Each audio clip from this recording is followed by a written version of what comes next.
നമസ്കാരം. വളരെ സവിശേഷതയുള്ള ഒരു JB ജംഗ്ഷനിലൂടെയാണ് ഞങ്ങൾ പ്രേക്ഷകരെ കൊണ്ടുപോകാൻ ആഗ്രഹിക്കുന്നത്. എൻ്റെ ഒപ്പമുള്ള ആൾ മറ്റാരുമല്ല, ഡോക്ടർ ജോസ് ചാക്കോ പെരിപ്പുറം. ഒരുപക്ഷെ കേരളത്തിൽ ഹൃദയത്തിൻ്റെ കാവൽക്കാരൻ, കാവൽ മാലാക എന്ന് പറയാൻ കഴിയും.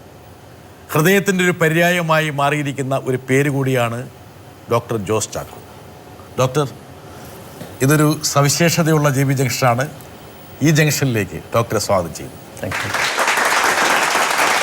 മനുഷ്യജീവിതത്തിൽ ഏറ്റവും കൂടുതൽ സ്പർശിക്കുന്ന, പരാമർശിക്കുന്ന ഒരവയവം മറ്റൊന്നുമല്ല, ഹൃദയമാണ്.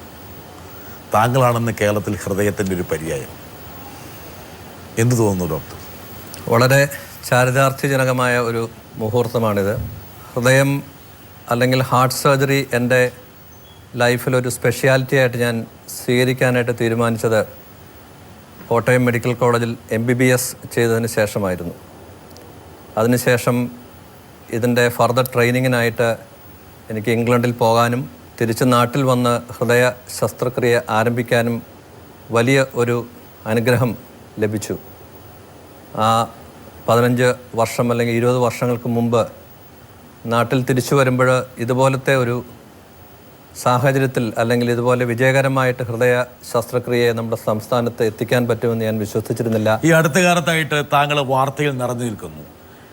മാധ്യമപ്രവർത്തകരെ കുറിച്ച് എല്ലാവർക്കും ഒരുപാട് പരാതികളുണ്ട്. പക്ഷേങ്കിൽ താങ്കളുമായി ബന്ധപ്പെട്ട ഒരു മുഹൂർത്തം തത്സമയം സംപ്രേഷണം ചെയ്തപ്പോൾ ആൾക്കാർക്കെല്ലാം സന്തോഷമായി.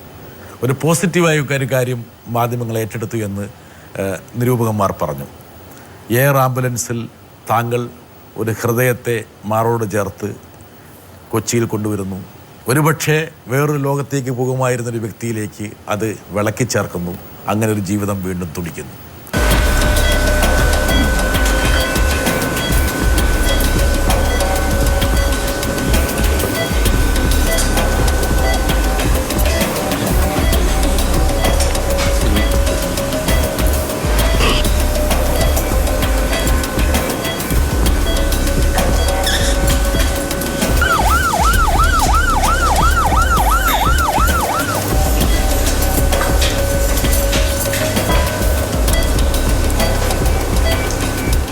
എനിക്ക് താങ്കളുടെ 15ാമത്തെ ഓപ്പറേഷനായിരുന്നു.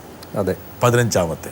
ഓരോ ഓപ്പറേഷനും അതിൻ്റേതായിട്ടുള്ള വഴിത്തിരിവും അതിൻ്റേതായിട്ടുള്ള പ്രത്യേകതയും ഉണ്ടായിരുന്നു. പക്ഷേ ഇത് ഇന്ത്യയിലെ തന്നെ മാധ്യമ ശ്രദ്ധ ക്ഷണിച്ചു വരുത്തിയ വലിയൊരു വാർത്താ മുഹൂർത്തമായിട്ട് മാറി. അതുകൊണ്ടാണ് ഞാൻ പറഞ്ഞത്, കേരളത്തിൽ ഈ അടുത്ത കാലത്ത് ഏറ്റവും പ്രധാനപ്പെട്ട ഒരു വാർത്താ പുരുഷനാണ് എൻ്റെ മുമ്പിലിരിക്കുന്നത്. ഇതൊക്കെ ഒരു അച്ചീവ്മെൻറ്റ്സാണ്. പക്ഷേ ഈ അച്ചീവ്മെൻറ്റ്സിൽ പോലും വലിയൊരു കഠിനാധ്വാനത്തിൻ്റെ ഒരു പശ്ചാത്തലമുണ്ട്. പക്ഷെ താങ്കൾ വളരെ കൂളായിട്ടായിരിക്കുന്നത്. പക്ഷേ താങ്കളുടെ ഹൃദയത്തിലൂടെ ഒരുപാട് വികാര വിക്ഷോഭങ്ങൾ ഇപ്പോൾ കടന്നു പോകുന്നുണ്ടോ? ഞാൻ ഇതുപോലത്തെ ഒരു പ്രോഗ്രാമിന് ആദ്യമായിട്ടാണ് വരുന്നത്. അതിൻ്റെ ടെൻഷനുണ്ടോ? ജോൺ ബ്രിട്ടാസിൻ്റെ മുൻപിൽ ഇരിക്കുമ്പോൾ തന്നെ എനിക്കൊരു വളരെ അഭിമാനമുണ്ട്. അതിൻ്റേതായിട്ടുള്ളൊരു വികാരഭേദങ്ങളുണ്ട്. ഒരു ഹൃദയ ശസ്ത്രക്രിയ ചെയ്യുമ്പോൾ എനിക്ക് അങ്ങനത്തെ ഉള്ളൊരു വികാരഭേദങ്ങളില്ലല്ലോ. ഞാൻ എല്ലാ ദിവസവും റെഗുലറായിട്ട് ചെയ്യുന്ന ഒരു അതിനേക്കാൾ ടെൻഷൻ പിടിച്ചൊരു പരിപാടിയാണ് ഈ ഷോയിൽ പങ്കെടുക്കാന്നുള്ളത്. തീർച്ചയായിട്ടും. ഡോക്ടർ, നമ്മൾ ഈ ഹൃദയത്തിൻ്റെ ഭാഷയിലൊക്കെ സംസാരിക്കാന്ന് പറയും. ഏതാ ഭാഷ ഹൃദയത്തിൻ്റെ ഭാഷ? ഹൃദയത്തിൻ്റെ ഭാഷ എന്ന് പറയുന്നത് സത്യത്തിൻ്റെ ഭാഷയാണ്. The language of truth. ഹൃദയം കൊണ്ട് സംസാരിക്കുക, ഹൃദയം കൊണ്ട് ചിന്തിക്കുക, ഹൃദയം കൊണ്ട് കമ്മ്യൂണിക്കേറ്റ് ചെയ്യുക എന്ന് പറയുന്നത് that means that it shows a truth in you. അങ്ങനെയാണല്ലോ നമ്മൾ ഹൃദയത്തെ നമ്മൾ കണക്ട് ചെയ്തേക്കുന്നത്. എൻ്റെ ഹൃദയത്തിൻ്റെ അഗാധ തലങ്ങളിൽ എന്ന് പറയുമ്പോൾ what I say is what I mean. ഡോക്ടറുടെ സഹധർമ്മിണി കൂടി ഈ ഷോയിലുണ്ട്, ജെയ്മി അല്ലേ? അതെ. ഹൃദയത്തിൻ്റെ ഭാഷയിലാണോ ജെയ്മിയോട് ആദ്യം സംസാരിച്ചത്? തീർച്ചയായിട്ടും. പ്രണയവിവാഹമായിരുന്നോ? അല്ല. ഇത്രയും ഹൃദയമുള്ള ഡോക്ടർ എന്തുകൊണ്ടൊരു പ്രണയവിവാഹം കഴിച്ചില്ല? അതാണ് ആ ഒരു അവസരം കിട്ടിയിരുന്നില്ല. അവസരങ്ങൾ ഒരുപക്ഷെ നമ്മളുടെ ജീവിതത്തിൽ പലപ്പോഴും നമ്മൾ ആളുകളെ ഇഷ്ടപ്പെടുക അല്ലെങ്കിൽ പ്രണയിക്കുക, അത് ചിലപ്പോൾ മനസ്സുകൊണ്ടായിരിക്കും. നമ്മൾ ആ പ്രണയം എപ്പോഴും നമ്മൾ ഒരാളുടെ അടുത്ത് പ്രകടിപ്പിക്കണമെന്നില്ല. പ്രകടിപ്പിച്ചാൽ തന്നെ അത് സഫലീകരണമാകണമെന്നില്ല. എന്നെ സംബന്ധിച്ചിടത്തോളം ഞാൻ വിവാഹം ചെയ്ത പെൺകുട്ടിയെ പ്രണയിക്കാനുള്ളൊരു സാഹചര്യം എനിക്ക് ഒരു സൗഭാഗ്യം ഉണ്ടായി. ജെയ്മി ചേച്ചി, ഡോക്ടർ വളരെ മൃദുഭാഷിയാണ്. എനിക്ക് തന്നെ ആകെ ഒരു സങ്കോചം. ഞാൻ കാരണം വെച്ചാൽ ഈ വളരെ എന്താ പറയുക ഹൃദയം പോലെ ഇരിക്കുന്ന ഈ ഡോക്ടറെ ഞാൻ എങ്ങനെ കൈകാര്യം ചെയ്യുന്നു എൻ്റെ പേടി. ഒരുപാട് മുരടന്മാരെയൊക്കെ കൊണ്ടുവന്ന് ഇരുത്തുന്ന ഒരു കസേരയാണ്. ഇവിടെ ഈ കസേരയിൽ ഹൃദയത്തെ കൈകാര്യം ചെയ്യേണ്ട അതേ തന്മയത്വത്തോടെയാണ് എനിക്കിപ്പോൾ ഡോക്ടറെ വീട്ടിൽ ഇങ്ങനെയൊക്കെ തന്നെയാണോ? അതെ അതെ. വഴക്കും സംഘർഷമൊന്നും ഉണ്ടാക്കാറില്ലേ? ഇല്ല, അങ്ങനെ ഒന്നുമില്ല. ചൂടാകാറില്ലേ? ഇല്ലില്ല. വീട്ടിലധികം ചെല്ലാറില്ല. ആ ഒരു പരാതി ഉണ്ടല്ലേ? അതുകൊണ്ട് അധികം വഴക്കുണ്ടാവില്ല. കൂടുതൽ സമയം വീട്ടിൽ ഡോക്ടർ ഇല്ലാത്ത കൊണ്ട് പരാതി ഇല്ല എന്നാണ് ചേച്ചി പറയുന്നത്. ഒരുപാട് പേര് ഡോക്ടർ എനിക്ക് വലിയൊരു അഭിമാനം തോന്നുന്നത്. കാരണം എന്ന് വെച്ചാൽ താങ്കളുടെ മുമ്പിൽ ഇരിക്കുമ്പോൾ എനിക്കാണ് ഒരു പക്ഷേ വലിയൊരു സന്തോഷവും ആത്മാഭിമാനവും. മലയാളത്തിൻ്റെ വരദാനമായിട്ട് വേണമെങ്കിൽ ഡോക്ടറെ കാണാൻ കഴിയും. ഇപ്പം ഭാര്യ പോലും പറയുന്ന ഒരു പരാതിയും ഡോക്ടറോടില്ലാതെന്ന്. പക്ഷേ ഡോക്ടറുടെ ചില സുഹൃത്തുക്കൾ പറഞ്ഞത് ഡോക്ടർക്ക് പത്മശ്രീ ലഭിച്ചപ്പോൾ യഥാർത്ഥത്തിൽ പത്മശ്രീ കൊടുക്കേണ്ടിയിരുന്ന ഡോക്ടറുടെ ഭാര്യയ്ക്കാണെന്നാണ് പറഞ്ഞത്. തീർച്ചയായിട്ടും തീർച്ചയായിട്ടും. ഡോക്ടറെ ഒരുപക്ഷെ ഒരുപാട് ഹൃദയത്തെ കൈകാര്യം ചെയ്യാൻ കഴിയുന്ന ഒരു അവസ്ഥയിലേക്ക് മാറ്റിയെടുത്ത് ഒരു പക്ഷേ സഹധർമ്മിണിയൊക്കെ പ്രദാനം ചെയ്തിട്ടുള്ള ആ ഒരു സാഹചര്യമായിരിക്കും, കുടുംബ സാഹചര്യമായിരിക്കും, അവരുടെ സപ്പോർട്ടായിരിക്കും. അതായത് ഞാൻ ഹൃദയ ശസ്ത്രക്രിയ സ്പെഷ്യലൈസ് ചെയ്ത കാലഘട്ടം മുതൽ എൻ്റെ പ്രൊഫഷണൽ ലൈഫിലേക്ക് ഒരു ജീവിതത്തിൻ്റെ ഒരു 90% പ്രൊഫഷണൽ ലൈഫുമായിട്ട് ബന്ധപ്പെട്ടിട്ടുള്ള ഒന്നുകിൽ ജോലി അല്ലെങ്കിൽ ജോലിയുമായിട്ട് ബന്ധപ്പെട്ടിട്ടുള്ള ആക്ടിവിറ്റീസ് ആയിരുന്നു. അപ്പോൾ വീട്ടിലെ കാര്യങ്ങൾ നോക്കാനുള്ള സമയക്കുറവ്, സമയത്ത് വീട്ടിലെ ചര്യകളിൽ പങ്കെടുക്കാനുള്ള ബുദ്ധിമുട്ട്, കുട്ടികളുടെ ആവശ്യങ്ങളിൽ എൻ്റെ അഭാവം, അങ്ങനെ വളരെയധികം ബുദ്ധിമുട്ടുകളുണ്ടായ ഒരു ഹോം സിറ്റുവേഷനിൽ നിന്ന് ആ കുടുംബത്തിന് സപ്പോർട്ട് കൊടുക്കുകയും പിള്ളേരുടെ വളർച്ച, അവരുടെ എഡ്യൂക്കേഷൻ, അവരുടെ ഭാവി, അതുപോലെ തന്നെ എൻ്റെ വ്യക്തിപരമായ കാര്യങ്ങൾ പോലും യാതൊരു പരാതിയുമില്ലാതെ ജെയ്മി നോക്കിയതുകൊണ്ടാണ് എൻ്റെ ജോലിയിൽ പൂർണ്ണമായിട്ടും ഡിവോട്ട് ചെയ്യാൻ കഴിഞ്ഞതും ഈ സ്റ്റേജിലെത്താൻ കഴിഞ്ഞതെന്ന് ഞാൻ വിശ്വസിക്കുകയാണ്. എന്തായാലും ശ്രീമതി ജെയ്മി ചേച്ചിക്ക് നമ്മൾ ഒരു കൈയടി. എന്താ കാരണം വെച്ചാൽ ഈ ഡോക്ടറായിട്ട് ഞങ്ങൾക്ക് പ്രദാനം ചെയ്യുന്നതിൽ ഏറ്റവും പ്രധാനപ്പെട്ട പങ്ക് വഹിച്ചത് ഡോക്ടറുടെ തന്നെ സഹധർമ്മിണിയാണ്. ഡോക്ടറെ ഞങ്ങൾ ഒരുപാട് പേരെ ഇവിടെ സ്ക്രീനിൽ കൊണ്ടുവരുന്നുണ്ട്. ഒരുപാട് പേർക്ക് താങ്കളെക്കുറിച്ച് സംസാരിക്കാൻ താല്പര്യമുണ്ടായിരുന്നു. കേരളത്തിലെ ഒരു മുൻനിര ആൾക്കാർ, എനിക്ക് തോന്നുന്നു മറ്റ് പലർക്കും വേണ്ടി സംസാരിക്കാൻ വാക്കുകൾ പിശുക്കുന്ന ആൾക്കാർ ഡോക്ടറുടെ കാര്യം വന്നപ്പോൾ വാചാലരായി. ഞാൻ ഒരാളെ കാണിക്കാം. ഡോക്ടർ ജോസ് ചാക്കോ ആരോഗ്യ രംഗത്ത് കേരളത്തിന് തന്നെ അഭിമാനകരമായ ഒരു വിജയമാണ് നേടിയത്. ഒരു ദിവസം എന്നെ ഫോണിൽ വിളിച്ച് ഹൃദയം അത്യാവശ്യമായിട്ട് മാറ്റിവെക്കേണ്ട ഒരു രോഗി എൻ്റെ അടുത്തുണ്ട്. ഇന്ന് മസ്തിഷ്ക മരണം വന്ന ഒരു രോഗി തിരുവനന്തപുരത്തുണ്ട്. ഞങ്ങൾക്ക് ഹൃദയം കിട്ടും, പക്ഷേ റോഡിൽ കൂടെ കൊണ്ടുവന്നാൽ ആ ശസ്ത്രക്രിയ വിജയിപ്പിക്കാൻ സാധിക്കില്ല, അതിനുള്ള സൗകര്യം ചെയ്തു കൊടുക്കണം എന്ന് പറഞ്ഞു.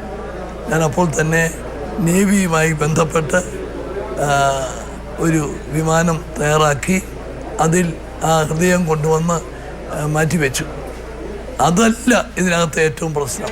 ഈ പ്രശ്നം നമ്മുടെ വൈദ്യശാസ്ത്ര രംഗത്ത് നമുക്ക് നേടാൻ എന്തും സാധിക്കും എന്നുള്ള ഒരു വലിയ സന്ദേശമാണ് ഡോക്ടർ ജോസ് ചാക്കോയുടെ വിജയത്തിലൂടെ ഉണ്ടായിട്ടുള്ളത്. ബഹുമാനപ്പെട്ട മുഖ്യമന്ത്രിയാണ് ഈ ഷോയ്ക്ക് വേണ്ടി മാത്രമായിട്ട് അദ്ദേഹം സമയം കണ്ടെത്തിയിട്ട് അദ്ദേഹത്തിൻ്റെ പ്രതിപാദനങ്ങളാണ് നമ്മൾ കേട്ടത്.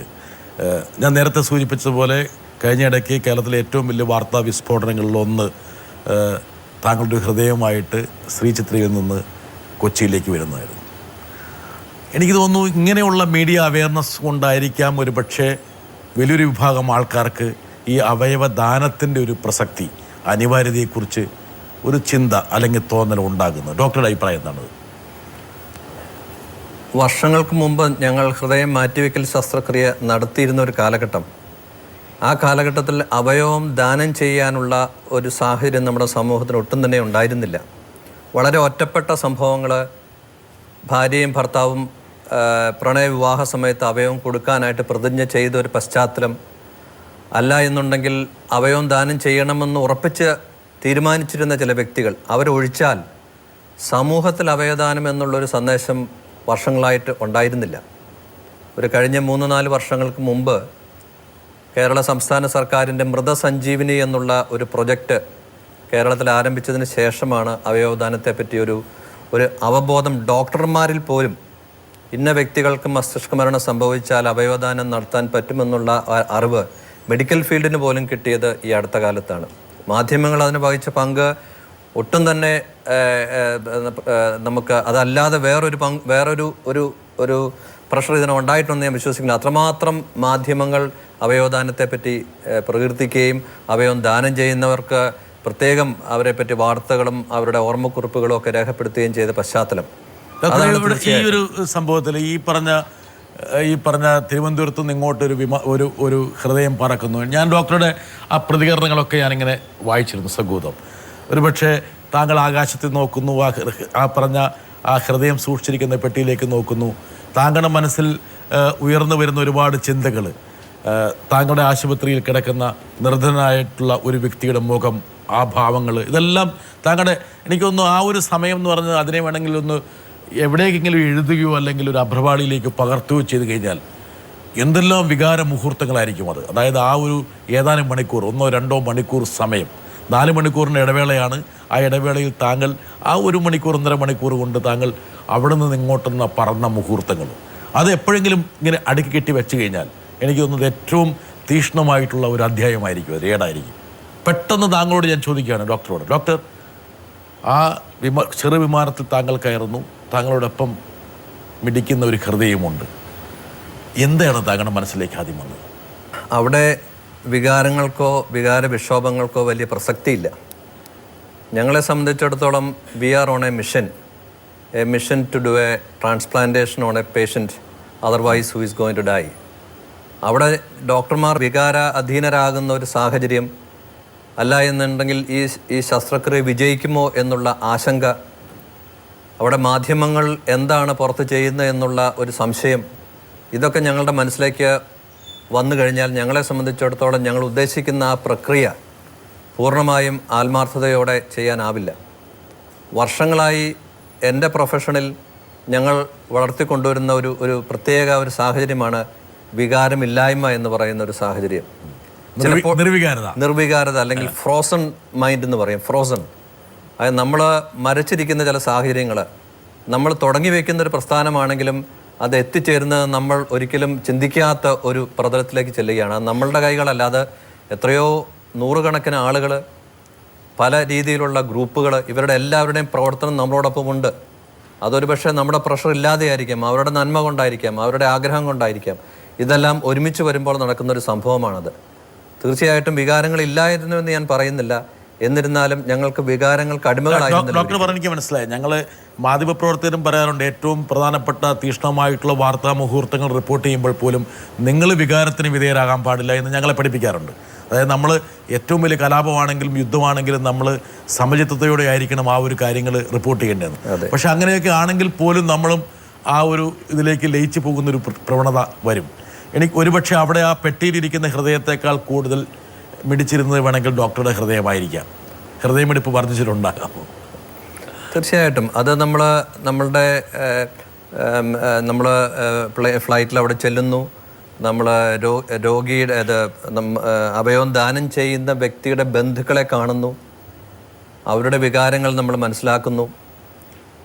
ആ സമയത്തെല്ലാം നമ്മൾക്ക് അവരോടൊപ്പം ആ ദുഃഖത്തിൽ പങ്കുചേരണമെന്നുണ്ട്. പക്ഷേ അവിടെ നിന്ന് ആ അവയവം നൽകുന്ന ആളെ ആശ്വസിപ്പിക്കുന്ന ആ സമയം, അതിനേക്കാൾ ഉപരിയായിട്ട് ഞങ്ങളെ സംബന്ധിച്ചിടത്തോളം ഒരു 4 മണിക്കൂറിനുള്ളിൽ ഈ ഹൃദയം സെക്യൂർ ചെയ്തുകൊണ്ട് ഇവിടെ വന്ന് ഓപ്പറേഷൻ കംപ്ലീറ്റ് ചെയ്യുക എന്നുള്ളൊരു ചിന്ത മാത്രമാണ് നമുക്ക്. അതിനിടയിൽ നടക്കുന്ന ഒത്തിരി സംഭവങ്ങളിൽ ഞങ്ങൾ ഭാഗഭാക്കുകളാണെങ്കിലും അവിടെ ഞങ്ങൾ വികാരങ്ങൾക്ക് അടിമപ്പെട്ട് നമ്മുടെ കർത്തവ്യബോധത്തിൽ നമ്മൾ വേണമെങ്കിൽ വ്യതിചലിച്ച് പോകാം.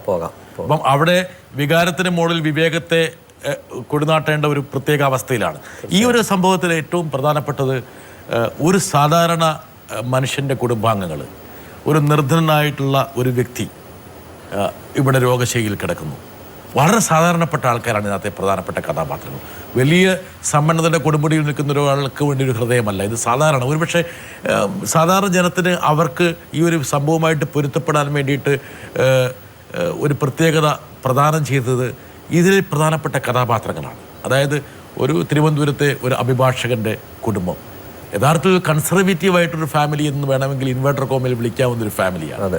സാധാരണ രീതിയിൽ വിശ്വാസങ്ങളും അന്ധവിശ്വാസങ്ങളുമാണ് ആൾക്കാരെ അവയവങ്ങൾ പ്രദാനം ചെയ്യുന്നതെന്ന് പിന്തിരിപ്പിക്കുന്നൊരു ഘടകം. ഡോക്ടർ എന്നെക്കാളും കൂടുതൽ അതിനെക്കുറിച്ച് ധാരണ ഉള്ള വ്യക്തിയാണ് ഡോക്ടർ എന്ന് എനിക്കറിയാം. ആ ഹൃദയം പ്രദാനം ചെയ്ത അഭിഭാഷകൻ ശർമ്മയുടെ ഭാര്യ വിധവയെ നമുക്ക് ഇവിടെ കൊണ്ടുവരേണ്ടതുണ്ട്. ബുധനാഴ്ച രാവിലെ തന്നെ ഇദ്ദേഹത്തിൻ്റെ ബ്രെയിൻ ഡെത്ത് ആയി എന്നുള്ള വിവരം ഡോക്ടർ അറിയിച്ചു. ഉടൻ തന്നെ ഓർഗൻ ഡൊണേഷനെ കുറിച്ച് ഞങ്ങളോട് പറയുകയും ചെയ്തു. അപ്പോൾ തന്നെ സമ്മതം അറിയിക്കുകയും ചെയ്തിരുന്നു. ഹാർട്ട് ട്രാൻസ്പ്ലാന്റ് ചെയ്യാനുള്ള സൗകര്യം ശ്രീചിത്രയിൽ ഇല്ല എന്നാണ് ഡോക്ടർമാർ പറഞ്ഞത്. വൃക്കകൾ മാത്രമേ എടുക്കുകയുള്ളൂ എന്നും പറഞ്ഞിരുന്നു. എന്നാൽ ഡോക്ടറുടെ നേതൃത്വത്തിൽ വ്യാഴാഴ്ച രാത്രി തന്നെ അദ്ദേഹത്തിൻ്റെ ഹൃദയം ട്രാൻസ്പ്ലാന്റ് ചെയ്യാനായിട്ടുള്ള സൗകര്യം ഒരുക്കുകയാണ് ഉണ്ടായത്. അതിലൂടെ അദ്ദേഹം അനശ്വരനാവുകയും ചെയ്തു. അദ്ദേഹത്തിൻ്റെ ഹൃദയം ഏറ്റുവാങ്ങിയ മാത്യു അച്ചാടന് ദീർഘായുസ് നേരുന്നു. അദ്ദേഹത്തിൻ്റെ കുടുംബത്തിന് എല്ലാ നന്മകളും നേരുന്നു. ഡോക്ടർക്ക് ഒരു പക്ഷേ ഇവരോട് നമുക്കിവരെ ഒന്ന് എന്താ കാരണം വെച്ചാൽ വലിയൊരു മാനവികതയുടെ ഒരു പുതിയുയർന്ന തലത്തിലേക്കാണ് ഇവർ ഉയർന്നത്. ഡോക്ടർക്ക് ഇവരെ അഭിസംബോധന ചെയ്യാനൊരു അവസരം കിട്ടിയിട്ടുണ്ടാവില്ല അല്ലേ, ഇവരോട് സംസാരിക്കാൻ? എനിക്ക് അവിടെ വെച്ച് കാണാനുള്ളൊരു അവസരം ഈ ഷോയിലൂടെ ഡോക്ടർക്ക് വേണമെങ്കിൽ ഇവരോട് വേണമെങ്കിൽ സംസാരിക്കാവുന്നതാണ്. എന്നാണ് ഡോക്ടർ പറയാൻ ഉദ്ദേശിക്കുന്നത്? തീർച്ചയായിട്ടും ഈ പ്രായത്തിൽ സ്വന്തം ഭർത്താവ് നഷ്ടപ്പെടുക എന്ന് പറയുന്നത് ഒരു സ്ത്രീയെ സംബന്ധിച്ചിടത്തോളം ജീവിതത്തിലെ ഏറ്റവും വലിയൊരു നഷ്ടമായിരിക്കും. അതും പറക്കം പറ്റാത്ത രണ്ട് കുട്ടികൾ. ആ കുട്ടികളുടെ മുഖം കാണുമ്പോൾ തന്നെ നമ്മൾക്കറിയാം അവരുടെ നഷ്ടബോധം അതിൽ വളരെയധികം നിഴലിക്കുന്നുണ്ട്. ലത വളരെ കമ്പോസ്ഡ് ആണ്.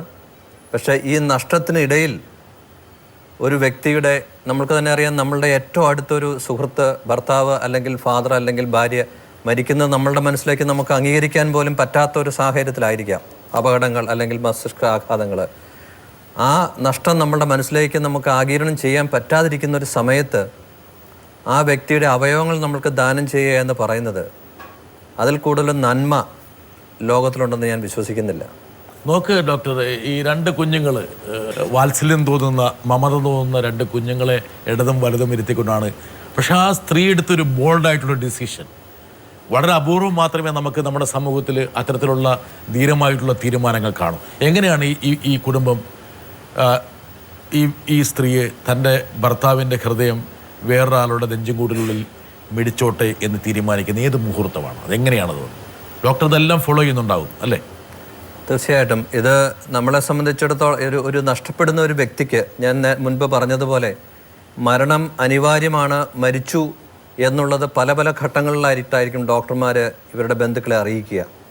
അത് പല സംശയങ്ങളും അവരുടെ മനസ്സിൽ കാണും, പല ഒപ്പീനിയൻസും അവരെടുക്കണമെന്ന് ആവശ്യപ്പെടും.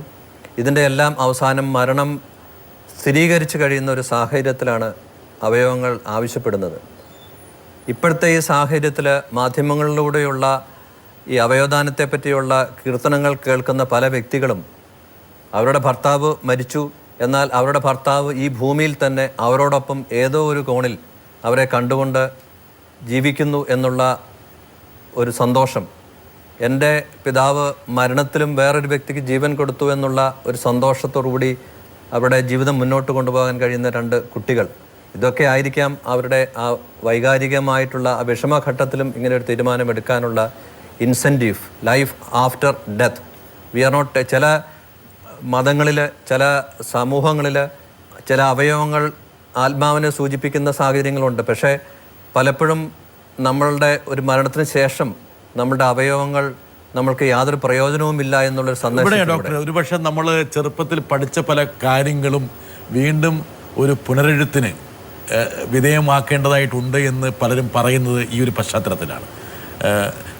പല ആൾക്കാരും പല സമൂഹങ്ങളിലും ഈ പറഞ്ഞ ഒരവയവവും മാറ്റാൻ പാടില്ല, അവർ വീണ്ടും അതുപോലെ തന്നെ ജന്മമെടുക്കുന്നതാണ് എന്നൊക്കെയുള്ള ചില ചിന്തകളിൽ ഒരുപക്ഷെ ഈ അവയവദാനത്തിന് വിരുദ്ധമായ വിഘാതമായിട്ടുള്ള ചില ചിന്താസരണികൾ പല സ്ഥലങ്ങളിലും നിലനിൽക്കുന്നുണ്ട്. ഈ ശാസ്ത്ര അവബോധം വരുമ്പോൾ മാത്രമാണ് ആ അന്ധവിശ്വാസത്തെ നമുക്ക് വേണമെങ്കിൽ മുറിച്ചു കിടക്കാൻ കഴിയുന്നത്. ഈ അഡ്വക്കേറ്റ് ശർമ്മ, അദ്ദേഹം തിരുവനന്തപുരം ബാറിലെ ഒരു അഭിഭാഷകനായിരുന്നു. അദ്ദേഹത്തിൻ്റെ ഒരു കൊളീഗിന് എന്തോ നമ്മളോട് സംസാരിക്കാനുണ്ട്. ജൂലൈ മാസം 6-ാം തീയതിയാണ് ശർമ്മയ്ക്ക് അസുഖമുണ്ടാകുന്നത്. ജൂലൈ മാസം 6-ാം തീയതി അസുഖമുണ്ടായി പാറശാലയിൽ തന്നെയുള്ള ഒരു ആശുപത്രിയിൽ കൊണ്ടുപോയി. ജൂലൈ മാസം 7-ാം തീയതി ശർമ്മയെ ശ്രീചിത്ര മെഡിക്കൽ സെൻ്ററിൽ അഡ്മിറ്റ് ചെയ്യുന്നു. ഏകദേശം 2 ദിവസം കഴിയുമ്പോൾ തന്നെ മരണം ആസന്നമായിരിക്കുന്നുവെന്ന് മനസ്സിലാക്കിയ ശർമ്മയുടെ ഭാര്യ ജൂലൈ മാസം 23-ാം തീയതി വരെ കാത്തിരുന്നു. ആ മാത്യു ഇപ്പോഴും ശർമ്മയുടെ ഹൃദയത്തിലൂടെ ജീവിച്ചിരിക്കുന്നു എന്ന് ഞങ്ങൾക്കറിയുന്നതിൽ ഞങ്ങൾക്കും അഭിമാനമുണ്ട്. ഈ ഹൃദയം ഏറ്റുവാങ്ങുന്ന ആളുടെ ഹൃദയവികാരം അത് വളരെ പ്രധാനപ്പെട്ടതാണ്. എന്താ കാരണം എന്ന് വെച്ചാൽ മറ്റൊരാളുടെ ഏറ്റവും വലിയ ഒരു കനിവിൽ അല്ലെങ്കിൽ വലിയൊരു ഹൃദയ വായ്പിലാണ് അദ്ദേഹത്തിന് ഹൃദയം ലഭിച്ചത്. എന്തായിരിക്കും ആ ഹൃദയം അദ്ദേഹത്തോട് പറയുന്നുണ്ടാവുക ഡോക്ടർ? അതിനുള്ള ഒരു ശാസ്ത്രം നമ്മൾ കണ്ടുപിടിച്ചിട്ടില്ലല്ലേ? നമ്മളുടെ ശരീരത്തിലുള്ള ഓരോ അവയവവും അതിൻ്റെ പ്രവർത്തനം നമ്മളുടെ ജീവൻ നിലനിർത്താൻ വേണ്ടി ഓരോ മിനിറ്റിലും നിർവഹിച്ചുകൊണ്ടിരിക്കുകയാണ്. പക്ഷേ നമ്മളുടെ ഹൃദയം നമ്മളോട് സംസാരിക്കുന്നു എന്ന് നമ്മൾ പറയുമ്പോഴത്ത് ആ ഫിസിക്കൽ ആയിട്ടുള്ള ഹൃദയമാണ് നമ്മളോട് സംസാരിക്കുന്നത് എന്നുള്ളൊരു ചിന്ത നമ്മുടെ മനസ്സിലുണ്ടെങ്കിലും അത് സയൻറ്റിഫിക്കലായിട്ട് നമുക്ക് പ്രൂവ് ചെയ്യാൻ പറ്റാത്ത കാര്യങ്ങളാണ്. കാരണം ഹൃദയത്തിലാണോ നമ്മളുടെ വികാരങ്ങൾ ഉൾക്കൊള്ളുന്നത്? വേറൊരു വ്യക്തിയുടെ ഹൃദയം നമ്മളിൽ വന്നാൽ ആ ഹൃദയവുമായിട്ട് നമ്മൾ എങ്ങനെ അഡ്ജസ്റ്റ് ചെയ്യും എന്നുള്ള അത് വൈകാരികമായിട്ടുള്ള ഒരു അഡ്ജസ്റ്റ്മെൻ്റാണ്. ഒരുപക്ഷെ ഈ പേഷ്യൻസിനെല്ലാം ഹൃദയം സ്വീകരിക്കുന്ന രോഗികൾക്കെല്ലാം ഏതെങ്കിലും ഒരു സാഹചര്യത്തിൽ ആ ഹൃദയവുമായിട്ട് ജീവിക്കുമ്പോഴുണ്ടാകുന്ന ചില വൈകാരികമായിട്ടുള്ള വ്യതിയാനങ്ങൾ ഉണ്ടായെന്ന് വരാം. പക്ഷേ ഹൃദയം വികാരങ്ങൾ ഹാൻഡിൽ ചെയ്യുന്നില്ല. ഹൃദയം എന്ന് പറയുന്ന നമ്മുടെ ജീവൻ നിലനിർത്തുന്ന ഒരു പമ്പ് മാത്രമാണ്. എങ്കിൽ പോലും നമ്മുടെ സംസ്കാരത്തിൻ്റെ എല്ലാ കൈവഴികളും അല്ലെങ്കിൽ കലയുടെ എല്ലാ കൈവഴികളും സർഗാത്മകതയുടെ എല്ലാ ധാരകളും ഹൃദയത്തിലാണ് വികാരത്തിൻ്റെ ഒരു പ്രഭവ കേന്ദ്രമായിട്ട് ഹൃദയത്തെയാണ് പ്രതീക്ഷിച്ചിരിക്കുന്നത്. നമ്മൾ ഈ പറഞ്ഞ ഈ ഹൃദയം കൊണ്ടുപോകുന്ന അവയവദാനത്തിൻ്റെ പ്രസക്തി അല്ലെങ്കിൽ അതിൻ്റെ പ്രാധാന്യത്തെയൊക്കെ മുൻനിർത്തി ഒരുപാട് സിനിമകളിവിടെ ഇറങ്ങിയിട്ടുണ്ടായിരുന്നു. എനിക്കൊന്ന് മലയാളത്തിലെ ഏറ്റവും ശ്രദ്ധേയമായിട്ടുള്ളൊരു സിനിമയുടെ യഥാർത്ഥ തീം തന്നെ ഇതായിരുന്നു. എനിക്കൊന്ന് അതിനെ അനുസ്മരിപ്പിക്കുന്ന രംഗങ്ങളാണ് ഡോക്ടറുടെ എയർ ആംബുലൻസിലുള്ള യാത്രയും അതിനനുബന്ധമായിട്ടുള്ള എല്ലാ കാര്യങ്ങളും തന്നെ. ഇത് ഈ സിനിമയാണ് ഒരു പക്ഷേ ഈ ഒരു പ്രധാനപ്പെട്ട സംഭവത്തെ കുറച്ചും കൂടി ജനങ്ങളിലേക്ക് വളരെ ഹൃദ്യമായിട്ട് കടന്നു വരാൻ വേണ്ടിയിട്ട് പ്രേരിപ്പിച്ചിട്ടുള്ള ഒരു സിനിമ. ഈ സിനിമ ഡോക്ടർ കണ്ടിട്ടുണ്ടോ? തീർച്ചയായിട്ടും. ഇതിൽ ഡോക്ടറെ പ്രതീക്ഷിച്ച എവിടെയെങ്കിലും ഈ സിനിമയിൽ? ഈ സിനിമ എന്ന് പറയുന്നത് നമ്മളെ സംബന്ധിച്ചിടത്തോളം ഒരു വൈകാരികമായിട്ടുള്ള ഒരു ചലനം കാണികളിൽ ഉണ്ടാക്കുക എന്നുള്ള ഇതിലുപരിയായിട്ട് ഒരു പ്രാക്ടിക്കലി ഒരു ഹാർട്ട് ട്രാൻസ്പ്ലാന്റേഷനുമായിട്ട് വലിയ ഒരു ബന്ധമുണ്ടായിട്ടില്ല. പക്ഷേ എന്നാലും ഒരു concept about an organ donation, ഒരു സമയത്തെ ഫൈറ്റ് ചെയ്ത് സമയത്തിനെതിരായിട്ട് പ്രവർത്തിച്ചുകൊണ്ട് ഒരു ഹൃദയം മാറ്റിവെക്കാനുള്ള ഒരു കുറേ വ്യക്തികളുടെ ഒരു കൂട്ടായ്മ, ഒരു ടീം വർക്ക്, അതുകൊണ്ട് വിജയിക്കുന്ന ഒരു ശസ്ത്രക്രിയ. ഈ സിനിമയ്ക്കിടെ തിരക്കഥ തയ്യാറാക്കിയ ഒരു വ്യക്തി നമ്മോടൊപ്പം ഉണ്ട്. എന്താ കാരണം വെച്ചാൽ അതിലെന്തോ പറയാനുണ്ട്. ഒരു ഡോക്ടർ എന്ന നിലയിൽ ഞാനും അദ്ദേഹത്തിൻ്റെ ഈ ആക്ടിവിറ്റീസിനെ വളരെ ക്യൂരിയസ് ആയി ഫോളോ ചെയ്യാറുണ്ട്.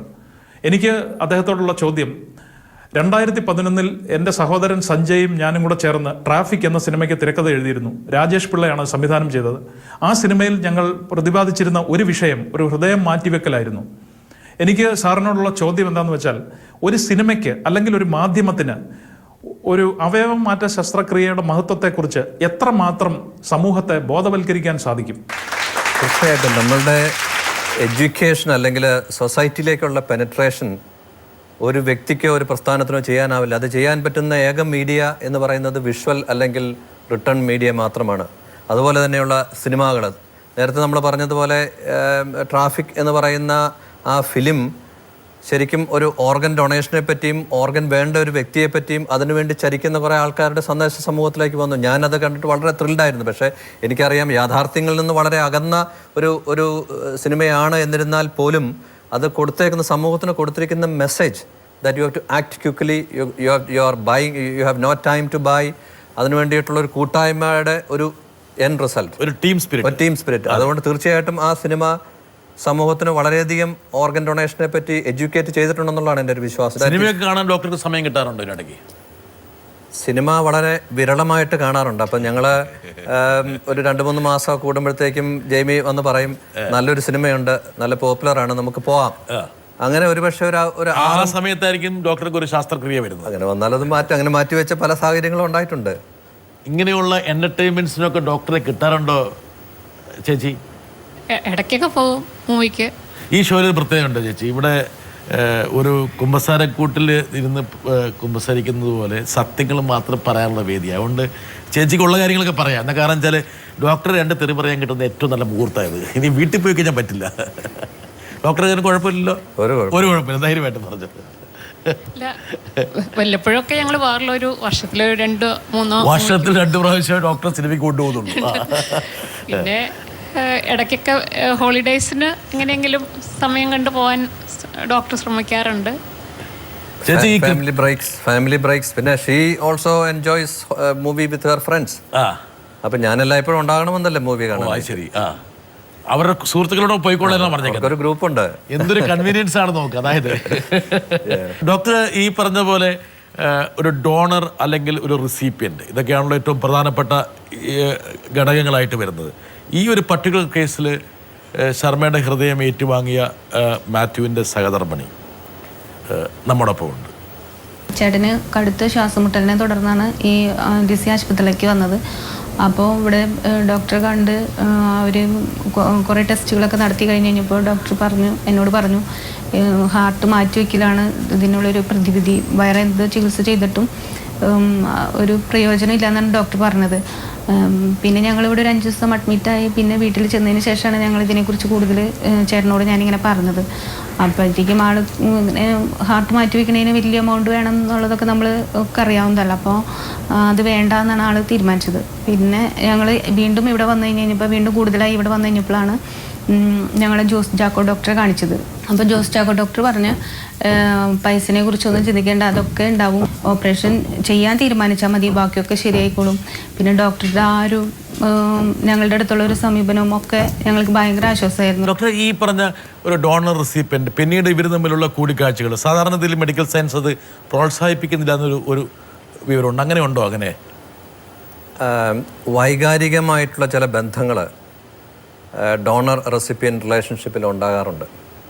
അത് പാശ്ചാത്യ രാജ്യങ്ങളിൽ വളരെ സാധാരണമായിട്ട് നടക്കുന്ന അവയവ മാറ്റുകയിൽ, പ്രത്യേകിച്ച് ഹൃദയവുമായിട്ട് ബന്ധപ്പെട്ടിട്ടുള്ള ട്രാൻസ്പ്ലാന്റേഷൻ പ്രോഗ്രാമിൽ ഒരു ഡോണറുടെ ഐഡൻറ്റിറ്റി റെസിപ്പിയൻറ്റിന് വന്നു കഴിഞ്ഞാൽ നമ്മൾ അറിഞ്ഞോ അറിയാതെയോ ആ റെസിപ്പിയൻറ്റിന് ഡോണറോടുള്ളൊരു ബഹുമാനം, സ്നേഹം, അല്ലെങ്കിൽ ആ ഡോണറുടെ കുടുംബത്തോടുള്ള ഒരു വൈകാരികമായിട്ടുള്ള അടുപ്പം, അത് വൈദ്യശാസ്ത്രം ഒട്ടും തന്നെ പ്രൊമോട്ട് ചെയ്യുന്നില്ല, പ്രോത്സാഹിപ്പിക്കുന്നില്ല. അപ്പോൾ ഹൃദയത്തിന്റെ വൈകാരികതയെ ഒരിക്കലും മെഡിക്കൽ സയൻസ് പ്രോത്സാഹിപ്പിക്കുന്നില്ല. അവിടെ ഒരു നിസ്സംഗതയാണ് താങ്കൾ ആഗ്രഹിക്കുന്നത്. അവിടെ ഹൃദയത്തിന്റെ വൈകാരികത വ്യക്തികൾ തമ്മിലുള്ള ബന്ധത്തിലും ഡോക്ടർ പേഷ്യൻ്റ് റിലേഷൻഷിപ്പിലും നമ്മുടെ കുടുംബ ബന്ധങ്ങളിലൊക്കെ തീർച്ചയായിട്ടും അനിവാര്യമായ ഘടകമാണ്. പക്ഷേ ഒരു അനിയന്ത്രിതമായിട്ടുള്ള ഒരു communication between the donor family and the recipient family അവസാനം നമ്മൾക്ക് അകലാൻ പറ്റാത്ത ബന്ധങ്ങളിലേക്കും അങ്ങനത്തെയുള്ള റിലേഷൻഷിപ്പിലേക്കും പോകാനുള്ള സാഹചര്യങ്ങളുണ്ട് എന്ന് ഇതിനു മുമ്പും നമ്മൾ മനസ്സിലാക്കിയിട്ടുണ്ട്. എന്നിരുന്നാലും നമ്മളുടെ പ്രത്യേക പശ്ചാത്തലത്തിൽ അവയവദാനം സമൂഹത്തിലേക്ക് പ്രൊമോട്ട് ചെയ്യേണ്ട ഒരു ആവശ്യകത ഇപ്പോഴും നിലനിൽക്കുന്നത് കാരണമാണ് നമ്മൾ ഡോണേഴ്സിനെ ഇപ്പോഴും നമ്മൾ പ്രൊജക്റ്റ് ചെയ്യുന്നത്. പാശ്ചാത്യ രാജ്യങ്ങളിൽ നമ്മൾ ഒരു വ്യക്തി ഹാർട്ട് ഡൊണേറ്റ് ചെയ്താൽ അല്ലെങ്കിൽ അവയവങ്ങൾ ഡൊണേറ്റ് ചെയ്താൽ അത് മാധ്യമങ്ങൾ വലിയ വാർത്തകളായിട്ട് എടുക്കാറില്ല.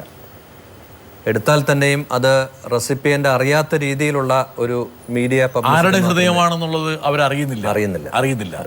പക്ഷേ കേരളത്തിൽ അല്ലെങ്കിൽ ഇന്ത്യയിൽ അങ്ങനെ ഒരു പ്രശ്നമില്ല. താങ്കൾ വിഭാവനം ചെയ്യുന്നൊരു സാഹചര്യം ഈ പറഞ്ഞ ഡോണറും റിസിപ്പിയൻ്റും തമ്മിലൊരു ബന്ധം വേണ്ടതില്ലെന്നുള്ളതാണ് ഡോക്ടറുടെ. തീർച്ചയായിട്ടും അത് ഒരു പരിധി വേണം. ഒരു പരിധി ഒരു donor should not know who is recipient should not know who is a donor. അതാണ് ഐഡിയൽ സിറ്റുവേഷൻ. അതാണ് ഒരു ഡോക്ടർക്ക് ഞാൻ ഇംഗ്ലണ്ടിൽ വർഷങ്ങളോളം വർക്ക് ചെയ്തിട്ടുണ്ട്. ഒരു ഡോണറെ നമ്മൾ ഹാർട്ട് ഹാർവെസ്റ്റ് ചെയ്യാന്നാണ് പറയുന്നത്. പോയി ഡോണർ ഹോസ്പിറ്റലിൽ പോയി ഹാർട്ട് എടുക്കുന്നത്. ആ സമയത്ത് ഈ ഡോണറുടെ പേരും ഡീറ്റെയിൽസും എല്ലാം അവർ മറച്ചു വെച്ചിരിക്കും. ഈ എടുക്കാൻ വരുന്ന ഡോക്ടർമാർക്കോ അവരുടെ ടീം അംഗങ്ങൾക്കോ ഈ വ്യക്തിയുടെ പേരോ അഡ്രസ്സോ പോലും അവർക്ക് ബാക്കിയുള്ള എല്ലാ മെഡിക്കൽ ഡീറ്റെയിൽസും അവൈലബിൾ ആണ്. ഡോക്ടേഴ്സിന് പോലും അവർ കൊടുക്കാറില്ല. That is A secret for them, so that the doctors are technicians at that time to harvest the heart and put it on the recipient. ആ റെസിപ്പിയന്റ് ഡോക്ടറോട് ബന്ധമുള്ള ഒരു വ്യക്തിയായിരിക്കും, കാരണം നമ്മുടെ പേഷ്യൻ്റ് ആണ്. പക്ഷേ ഡോണറുമായിട്ട് ഡോക്ടർക്ക് അല്ലെങ്കിൽ ഇവർക്കോ ബന്ധം ഉണ്ടാകേണ്ട ആവശ്യമില്ല. He is A dead person, brain dead person ആണ്. അവിടെ നമുക്ക് വികാരങ്ങൾ കാണിക്കാനുള്ള ഒരു സാഹചര്യങ്ങളോ അല്ലെങ്കിൽ പിന്നീട് അതിൻ്റെ പേരിലുള്ള ഒരു ബന്ധങ്ങൾ ഉണ്ടാക്കാനുള്ള ഒരു സാഹചര്യം ഒരിക്കലും നമ്മുടെ പശ്ചാത്തലത്തിൽ വേണമെങ്കിൽ അതിൽ നിന്നൊരു വ്യതിയാനം വരാനൊരു കാരണം ഇതൊരു മോട്ടിവേഷൻ ആകട്ടെ അല്ലെങ്കിൽ ഒരു മാതൃകയാകട്ടെ എന്നുള്ളൊരു ചിന്താഗതിയാണ്.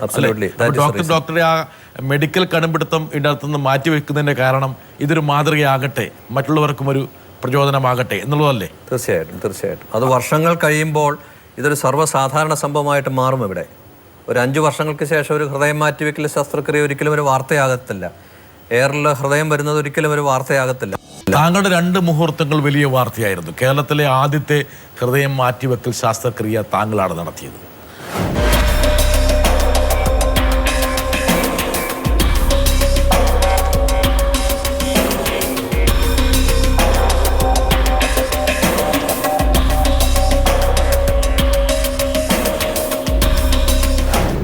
ആ ഒരു ഹൃദയം മാറ്റിവെക്കൽ ശസ്ത്രക്രിയയ്ക്ക് ഭാഗവാക്കായ ഒരു വ്യക്തി നമ്മോടൊപ്പം ഉണ്ട്. എൻ്റെ പേര് സുനിൽ. ഞാൻ കേരളത്തിൽ ആദ്യമായി ഹൃദയം മാറ്റിവെക്കൽ ശസ്ത്രക്രിയയ്ക്ക് ഹൃദയം ദാനം ചെയ്ത KK സുകുമാരൻ്റെ മകനാണ്.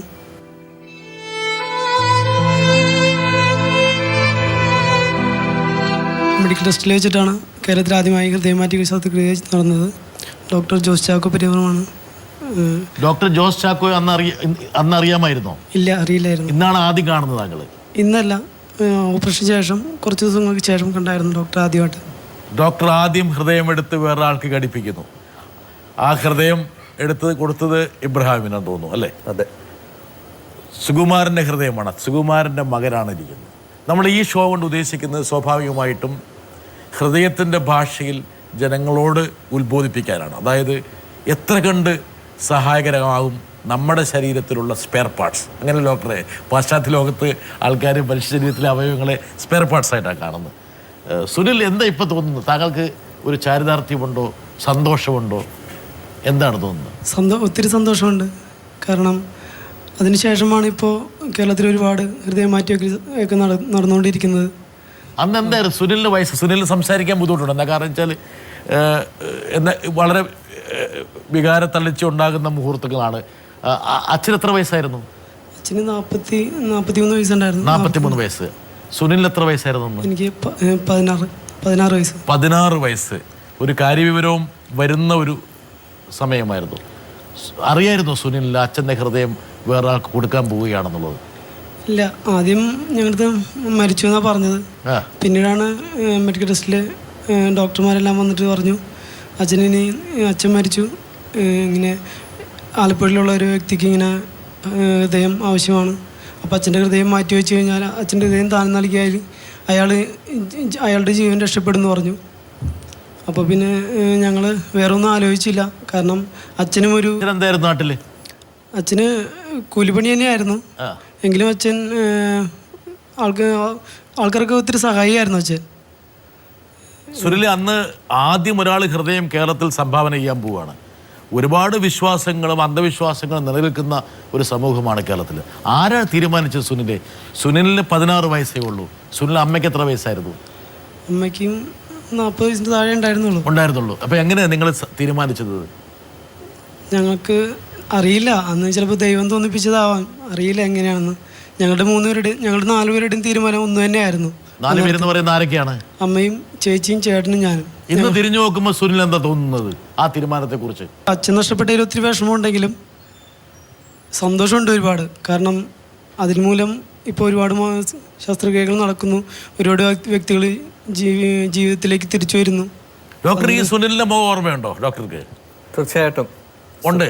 എത്രയോ വർഷം മുമ്പ് നടന്നതാണ് ഡോക്ടർ. സുകുമാരൻ്റെ ഭാര്യ പത്മിനി, സുനിലിൻ്റെ സിസ്റ്റർ സുമിത, ബ്രദർ സുജിത്ത്, ഇത്രയും പേരുകളൊക്കെ ഡോക്ടർ ബൈഹാർട്ടാണ്. ഞാൻ ഇവരുടെ വീട്ടിൽ പല പ്രാവശ്യം പോയിട്ടുണ്ട്. സുമിതയുടെ മോൻ്റെ കല്യാണത്തിന് ഞാൻ വന്നിട്ടുണ്ട്, അല്ലേ? I have gone to his wedding. ഞങ്ങൾ വളരെ ആ കാലഘട്ടം മുതലേ ആ കുടുംബവുമായിട്ട് വളരെ ആത്മബന്ധത്തിലാണ് ഞാൻ, എൻ്റെ വ്യക്തിപരമായിട്ട്. കാരണം ഒരു ചരിത്ര സംഭവമായിരുന്നു അത്, കേരളത്തിൽ ആദ്യത്തെ ഹൃദയം മാറ്റിവെക്കൽ ശസ്ത്രക്രിയ.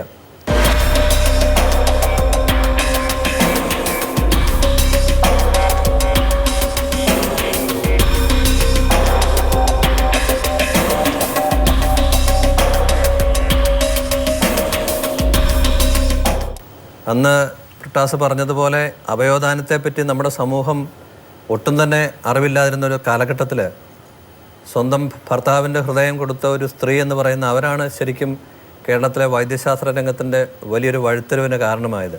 അവരും അവരുടെ കുടുംബാംഗങ്ങളും നമ്മൾ ശരിക്കും 10 വർഷം സുകുമാരൻ്റെ ഹൃദയം കൊടുത്തതിന് ശേഷം 10 വർഷം കഴിഞ്ഞ അതേ ദിവസത്തിൽ ഞാൻ അവരുടെ വീട്ടിൽ പോയിരുന്നു. അവിടെയുള്ള രാഷ്ട്രീയ നേതാക്കൾ, MLA-മാർ അവരെ വിളിച്ചിരുന്നു. കുടുംബത്തെ ഞങ്ങൾ ആദരിച്ചു. ഹാർട്ട് കെയർ ഫൗണ്ടേഷൻ്റെ ഭാഗമായിട്ട് ഞങ്ങൾ അവർക്കൊരു ഉപഹാരം കൊടുത്തു. തീർച്ചയായിട്ടും അത് ഞങ്ങളുടെ ഓർമ്മകളിൽ ഏറ്റവും കൂടുതൽ തങ്ങി നിൽക്കുന്ന ഒരു സംഭവമാണ്. സുനിൽ ചെയ്തത് വലിയൊരു കാര്യമാണ്. സുനിലിന് ഒരു പക്ഷേ ആ സമയത്ത് താൻ ചെയ്തതിൻ്റെ അല്ലെങ്കിൽ നിങ്ങളെടുത്ത തീരുമാനത്തിൻ്റെ ഒരു മഹത്വത്തെക്കുറിച്ചൊരു ധാരണ ഉണ്ടാകണമെന്നില്ല. പക്ഷെ ഇപ്പോൾ ഈ വാർത്തകളൊക്കെ വരുമ്പോൾ കേരളത്തിൽ ആദ്യമായിട്ടൊരു അവയവം ദാനം ചെയ്ത ഒരു വ്യക്തിയുടെ അവകാശിയാണ് താങ്കൾ. ആ നന്മ താങ്കളുടെ തലയിൽ ചാർത്തപ്പെട്ടിരിക്കുകയാണ് സുനിൽ. നേരത്തെ പറഞ്ഞ പോലെ സന്തോഷമുണ്ട് ഒത്തിരി. പിന്നെ ഡോക്ടറെ പോലുള്ള ഒരാൾക്ക് ദൈവം അനുഗ്രഹിച്ച് ഈ ഭൂമിയിലേക്ക് അയച്ച ഡോക്ടറെ പോലുള്ള ഒരാൾ ഈ ഭൂമിയിലുള്ളിടത്തോളം കാലം ഒത്തിരി പേർക്ക് ഇനിയും ആശ്വാസമാണ് ഡോക്ടറെ പോലുള്ള ഒരു വ്യക്തി. എനിക്ക് വാക്കുകൾ കിട്ടുന്നില്ല ഡോക്ടറെ പ്രശംസിക്കാനായിട്ട്. സന്തോഷമുണ്ട് ഒത്തിരി. ഡോക്ടറുടെ ഒപ്പം ഈ വേദിയിലിരിക്കാൻ പറ്റിയാലും സന്തോഷമുണ്ട്. വളരെ പ്രധാനപ്പെട്ട ഒരു വഴിത്തിരിവായിരുന്നു ഡോക്ടറുടെ ജീവിതത്തിലും. ഞാൻ ഡോക്ടറുടെ ഒരു ജീവിത രേഖയിലൂടെ കടന്നു പോവുകയായിരുന്നു. ഡോക്ടറുടെ ഫാദർ ഒരു അധ്യാപകനായിരുന്നു. താങ്കൾ ബോട്ടണി സ്റ്റുഡൻ്റ് ആയിരുന്നു അല്ലേ? അതെ. പിന്നീട് എങ്ങനെ ഹൃദയത്തിലേക്ക് ഡോക്ടർ തിരിഞ്ഞത്?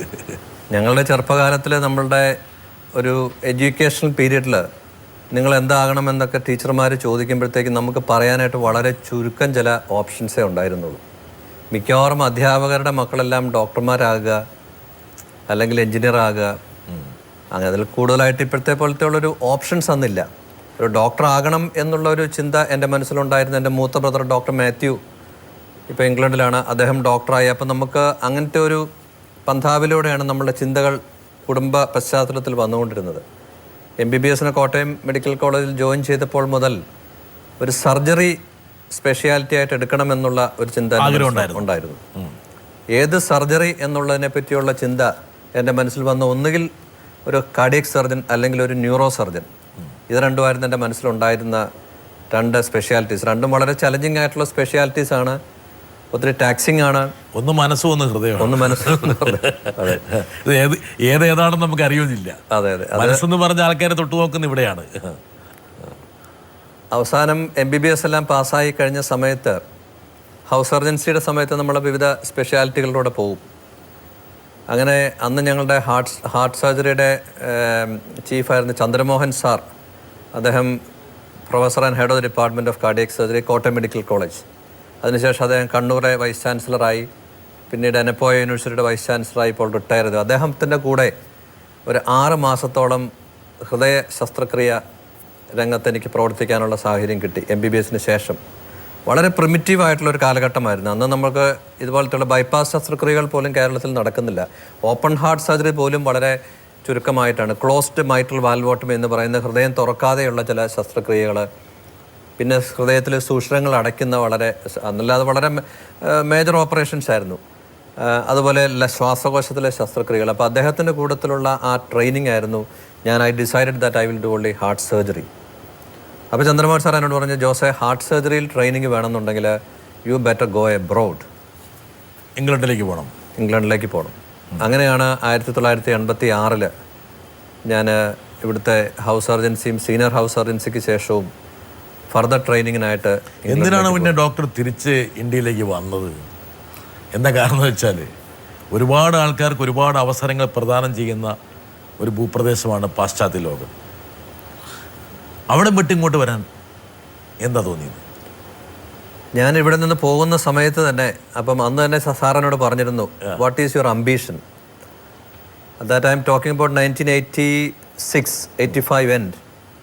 അപ്പോൾ ഞാൻ സാറിനോട് പറഞ്ഞു, സാറേ, എനിക്ക് ഹാർട്ട് സർജറിയിൽ ട്രെയിനിങ് കഴിഞ്ഞിട്ട് തിരിച്ചു വന്നിട്ട് ഇന്ത്യയിൽ ആദ്യത്തെ ഹൃദയം മാറ്റിവെക്കൽ ശസ്ത്രക്രിയ ചെയ്യുക എന്നുള്ളതാണ് എൻ്റെ ആഗ്രഹമെന്ന് ഞാൻ 86 അദ്ദേഹത്തോട് പറഞ്ഞു. അന്ന് ഇന്ത്യയിൽ ഹൃദയം മാറ്റിവെക്കൽ ശസ്ത്രക്രിയ നടന്നിരുന്നില്ല. പുള്ളി പറഞ്ഞു, good, keep that ambition, please do come back. അത് പുള്ളി പറഞ്ഞിരുന്നു. താങ്കൾ ആ വാക്ക് പാലിച്ചു? തീർച്ചയായിട്ടും. താങ്കൾ വരുമ്പോഴേക്കിനും 2 നടന്നു കഴിഞ്ഞിരിക്കുന്നു അല്ലേ? രണ്ടെണ്ണത്തിൽ കൂടുതൽ നടന്നിരുന്നു. 2 സംസ്ഥാനങ്ങളിൽ, ഡൽഹിയിൽ നടന്നിരുന്നു, ചെന്നൈയിലും നടന്നിരുന്നു.